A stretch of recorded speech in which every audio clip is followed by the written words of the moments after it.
I think that the best murder mysteries also have the element of psychological thriller. I think they must genuinely scare you, so sometimes they have the element of a horror film. I think they have to be continually suspenseful. I think they have to present in the audience, however glamorous the location or the nature of the story, they have to drip feed a sense of dread, a sense that whatever enjoyment and interplay between the characters is being had, that there is no parlor game at play here.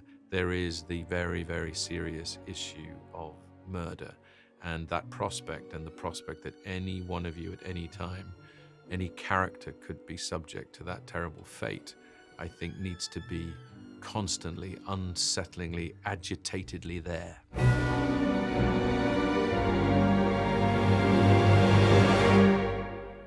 Agatha Christie often puts her characters in these sort of gilded cages. In Death on the Nile, the Karnak, a Nile steamer, is a luxurious, confined, claustrophobic space where the wedding party that enters with a dozen glamorous people all coming to enjoy themselves suddenly find that it's a dangerous space where murder occurs, where people are hiding, where lies are being told. And so we were able to create the space and the splendor, the craftsmanship, the detail, whether it's in cutlery or glasses or lights, or in the amount of openness to the river and the great sights of ancient Egypt that are out there. We were really able to construct something so beautiful, something that as soon as our film audience saw it, you would want to be part of. And in fact, when we shot this, we didn't even show it to our cast until we filmed them getting on the boat for the first time. So we wanted to have this feeling of, gosh, what an exciting place to be, until that exciting place turns out to be what a dangerous place to be. And Agatha Christie, I think, does that constant back and forth between what appears to be safe and what appears to be dangerous. And Death on the Nile plays with that dynamic at all times. I have investigated many crimes, but this has altered the shape of my soul. I think just from the Agatha Christie universe, it would be great to see Hercule Poirot and Miss Marple get together. I think if they were able to travel in time, having them meet at a club in London with Sherlock Holmes would be pretty interesting, because I think they both think that they're the cleverest man in the room. So it would be interesting to see how they pretended that they weren't. I think they're both capable of being very sort of chameleon-like in the way they present themselves, depending on the situation. I think in the world of sort of superhero assembly, I think there are a couple of detective matchups that would be fun. That would be fun for starters. Sherlock, Hercule, and Jane Marple. I'll have grounds more relative than this. The play's the thing wherein I'll catch the conscience of the king. I had been involved with the play Hamlet ever since I saw Richard Chamberlain, the great American actor, on television, and then Derek Jacobi on stage in England when I was a very young man, and was always intrigued by this extraordinary character who's at the center of a revenge drama. And all across my early acting career, I got a chance to play the role. So by the time I got to the age of 34, 35, I had an enormous amount of experience of working on the play and the part, and a real determination to try and present the whole of the text of Hamlet, in as far as we know it, in the most sort of spectacularly cinematic way one could. So I worked with Castle Rock and an amazing cast of actors, with Derek Jacobi playing the king this time, not the prince, and people like Charlton Heston and Julie Christie and Gerard Depardieu and Jack Lemmon and Robin Williams and Kate Winslet making an early appearance just before she went and did Titanic. And for me, it was about doing a film that concerned the life of one family, a royal family, but whose own story, when it unfolds with such tragic consequences, really changes the fate of nations. And so by the end of the story, there's been a revolution.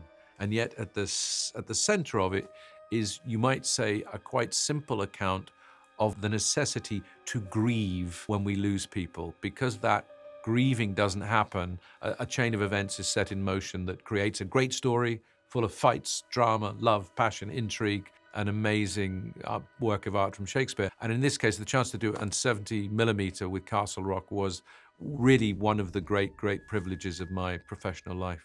You're thinking only as a warrior. This was an act of war. It was the act of but a few, doomed to fail. Look how far they got. We will find the breach in our defenses, and it will be sealed. As king of Asgard. But you're not king!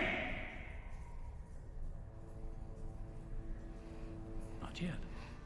I got the job as the director of the first Thor film because Kevin Feige knew that I was not particularly intimidated by the more heightened elements of the story that at one stage would have men in tights riding horses over a rainbow bridge in space. If you could make that work, then maybe the story was going to work. And so I relished that opportunity of balancing the tone between something like that and then bringing the banished Thor, a Thor banished because of his rebellious relationship to a stern father and a jealous brother, banished to Earth, and then the movie allowing for a comic tone that plays around the idea of the fish out of water, that is the hulking Thor in New Mexico and having to deal with the perplexed but brilliant Jane Foster, played by Natalie Portman. The chance to create the beginning of the world of Asgard and the world of the Nine Realms and everything that subsequent films might explore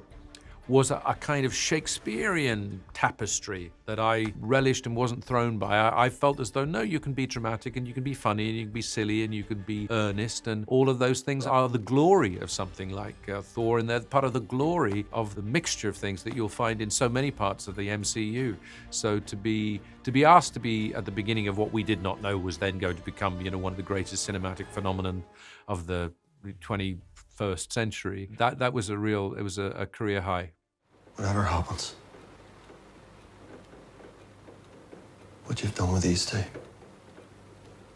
it's phenomenal.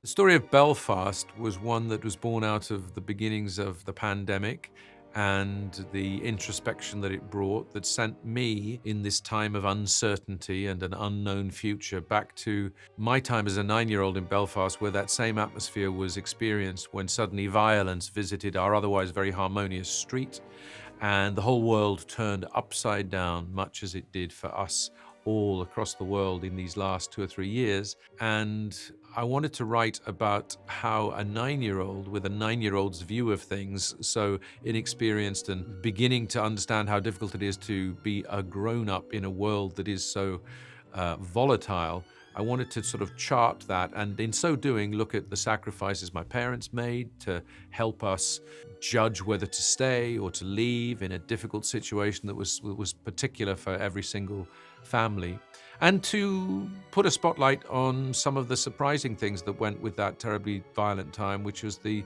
amount of laughter and humor and love and song and dance and all the coping mechanisms that helped ordinary families put one foot in front of the other at a time of sort of traumatic change. It was one of those sort of films that had to be written, and then once my family approved of it, which thank God they did, it then felt as though it was important to try and make something that was sort of written directly from the heart and let it play to the hearts of people around the world. We few, we happy few, we band of brothers, for he today that sheds his blood with me shall be my brother. Be he ne'er so vile, this day shall gentle his condition. And gentlemen in England now abed shall think themselves accursed they were not here, and hold their manhoods cheap, whiles any speaks that fought with us upon St. Crispin's Day!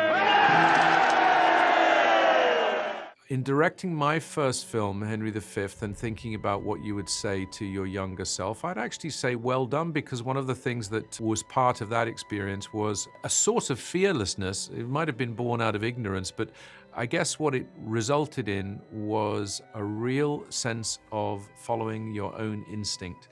I had been in the play Henry V over 2 or 3 years and many, many performances, and so I had a fairly developed sense of how it might play as a story. And those instincts, I think, because I didn't have much else, to be honest, I had the observation that I'd had of working on some films and some television programs with very good people. But I also learnt there that one of the smartest things that you can ever say, if it's true, which in my case it often was while making Henry V, the phrase is, I don't know. When someone asks you something, if you don't know, you really have to say it. I would have probably started saying that earlier if I started again. But what I admired about that was that it was relatively unfiltered. I didn't second guess myself. And I think I would give my advice to any first-time director that's why you're there. I remember the cinematographer, Kenneth Macmillan, who I'd worked with on a Pat O'Connor film called A Month in the Country with Colin Firth. He was shooting Henry V, and he made the point to me, he said, don't ever worry about some of these technical things. He said, you're learning very quickly and you ask questions all the time and you tell us when you don't know, and that's all we need. But what we really want is your vision of this. We want your ideas. So don't think that there's some magic science that you have to find. Don't think that there's some magic other place to go for the secret of making a film. You're here because you have an idea of how to do it. You have the why. Lots of other people will help you with the how. And I think intuitively, I kind of understood quite a bit of that. And I don't know whether I would say that to my young self. I'd say it to my old self. I'd say that to my old self now, so that I'd give the advice to my old self of, you know what, direct a bit more like you directed Henry V in the first movie you made. Well, he's only the greatest detective alive. I suspect you invited me for reasons other than the fun. Annette Bening, said on Death on the Nile that her best experiences with the best directors were that they were very organized. She said, when I say that, I know that it does not sound sexy, but believe me, when they're as organized as I found Chris Columbus, Paul Greengrass, Chris Nolan, Danny Boyle to be, the organization is all to do with clearing the playing field so that the maximum amount of creative spontaneity can occur. So they are all directors who have been there way before you. They are spiritually and sometimes actually up in the morning way before anybody else in order to try and answer every question, do every piece of prep they practically can in order to try and prepare for the happening that they hope will occur. And the other thing I would say that I've noticed about those great directors, Chris Nolan is a real example of the ability to use time in a way that makes you feel as though you have all the time in the world. He does not respond to pressure, even though every day that he works on a film, as it is for any director, is pressurized. That applies to someone like Paul Greengrass as well, who brings also terrific compassion. He's very compassionate and kind person. And so you just feel as though there is a genuine human interest there that makes you feel very assured and confident. And someone like Chris Columbus, when showing that quality to those young people in those Harry Potter films, I think was one of the reasons why they started so well, that they were given a confidence that he had that was rare and that I've learned much from watching. We have a piano tuned, a chef stolen from Shepherds of Cairo, and enough champagne to fill the Nile. I very much, which you see in my film of Belfast, enjoy Westerns. I've enjoyed them since I was a very young boy, and I think the mythic nature of them, something of the Western is what I was trying to make with Belfast, but I think an actual Western is something that I would be intrigued to try to do. I have a little idea that's been brewing. With me, everything is long-term development. I can have an idea from 20 years ago that's just been sizzling away for a while, and maybe it comes out at some point, maybe it doesn't. I've got a few scripts in bottom drawers that might come back out, and they all head towards that Western world.